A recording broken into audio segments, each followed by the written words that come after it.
Thanks for returning, everybody.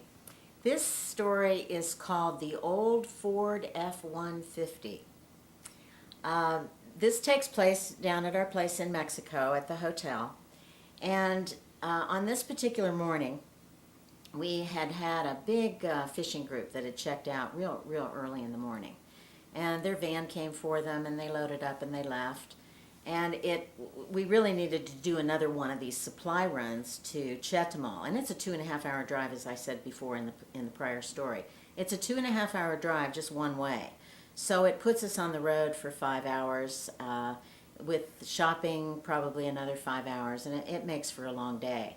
And we had another fishing group checking in this very same day, so we decided that my husband Dave would make this supply run on his own. So he left shortly after the fishermen checked out so that he could return back to the hotel by dinner time when the other fishing group arrived. Well, I stayed in the office for a while after Dave left and after the fishermen checked out.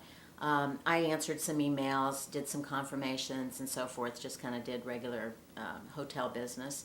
And then I realized that it was so quiet at the hotel and we didn't have anybody else there, that I would just scoot over to our apartment, which was across the beach road, to meditate. Now, when I meditate, I have a high expectation that I'm going to have some of these out-of-the-box experiences in meditation. That is, I'm over there laying in my bed and I'm meditating, and I have these experiences. They're most of the time they're out of body experiences. So I anticipate that. I mean, that's been the norm for many years. I went over, I meditated. I don't really recall, what showed up in that meditation. But when I was finished, I opened my eyes and I kind of stretch in the bed, and I got up because I wanted to go back into my office. Now, our apartment at that time, as I said, was across the road, across the beach road, and it's a second story. So when I got up from my meditation, I walked out from my bedroom into the little living area, and I walked out the front door onto this little porch. And the porch, this elevation, being elevated like this, affords me a view of our parking lot and of the back of the hotel and the back of our office. So I can see the whole parking lot.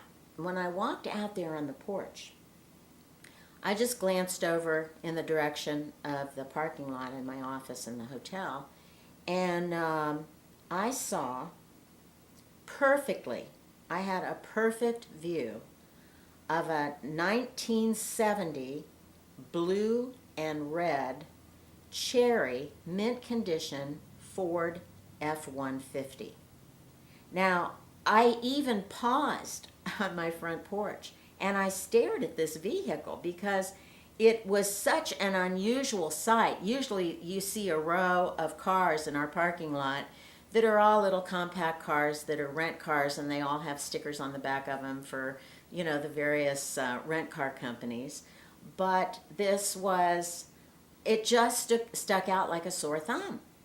And it's so unusual to see any kind of vehicle down there like that. It's old. It's 1970. That's the year I graduated 41 years ago.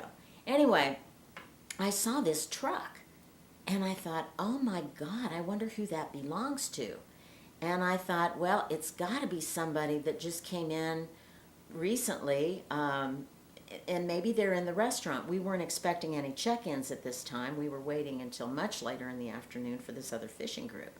So I just thought, well, it's obviously somebody has driven this cherry mint condition truck down here, and they've pulled into our parking lot to have lunch in the restaurant. But I stared at this thing for a long time. I just could hardly believe my eyes. For one thing, the environment down there, I knew it wasn't someone local because you don't bring that kind of a car down there. We are in a very remote section of Mexico. I mean, it's the last village in the country, for heaven's sakes. And you don't bring those kinds of vehicles down there for any length of time because they'll just disintegrate. The environment with the salt air and the sand and everything, it just rots vehicles out real quickly. So I was curious, and I was headed over to the restaurant to see whose vehicle this was. So I changed my focus because I was going down some stairs, and I've learned to train myself that when I'm going downstairs, I need to pay attention. Uh, a lot of times I have too much on my mind and too much going on all at once. So I've trained myself to really pay attention where I'm walking. So I'm walking, and I'm still feeling a little um, out of it, or a little woozy, or a little something that I just sort of attributed to just having come out of a meditation. Anyway, I'm going down the stairs, paying close attention to where I'm walking. I get down on the ground and I look both ways, even though our beach road has very little traffic. I always look up and down the beach road, and I crossed the beach road. I got over to the other side, and I took a few steps into the parking lot, and I'm walking toward where I saw this truck. And as I'm walking, I bring my head up, and I look, and my God, there was no blue and red F-150 1970 Ford pickup parked there. It was my husband's truck, our truck, which is a 2005 tan Toyota pickup truck. Doesn't remotely resemble what I saw in that parking space from across the street.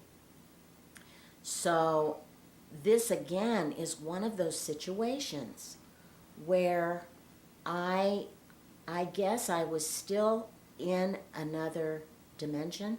That's the only word I can think of to use.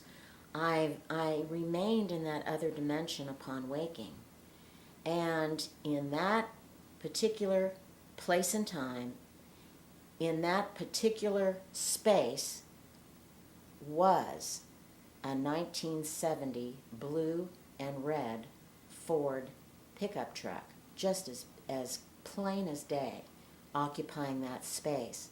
Yet just moments later, it wasn't there. It was actually my husband's car, my husband's truck in that space.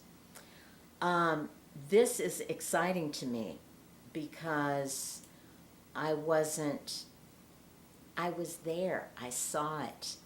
And I believe that these experiences are, at least for me, to remind me that there is so much more to this time-space thing than we realize, that we are actually moving very rapidly now in these times into our multidimensionality, something that I believe is our birthright, like I talked about before.